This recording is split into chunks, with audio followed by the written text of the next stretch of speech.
तो तारी भितर एबे कौन होउची ए जो आपण को वाकफ परे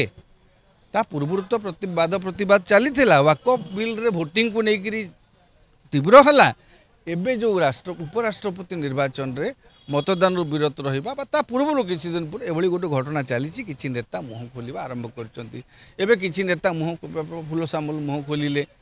हाँ अरुण साहू जदिव मुह खोली ना दल विरुद्ध रे सी परोक्ष इंगित देउचंती तांको कथारू आमे बुझी नबा दरकार अरुण साहू जदिव सीधा सड़क दल को किसी कही ना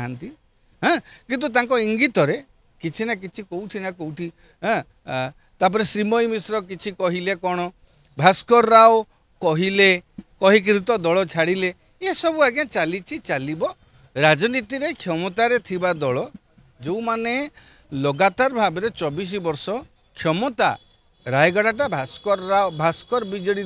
भास्कर जनता दल बोली बुझौला बीजेडीटा रायगढ़ भास्कर राव दबदबा रखी हठात जो क्षमताटा पलैची व्यावसायिक साम्राज्य भी अच्छी तो ताकू तो सुरक्षित देवाक पड़ो मन करते गोटे गोटे ब्लॉक चेयरमैन बर्तमान छाड़ी दौरान कहीं कम करें सरकार विरोधी अन्य दलर रहिले कम करें निहाती भाव में समय सुजोगर आवश्यकता को दृष्टि रखिकी ये सब गोटे दल बदल चली।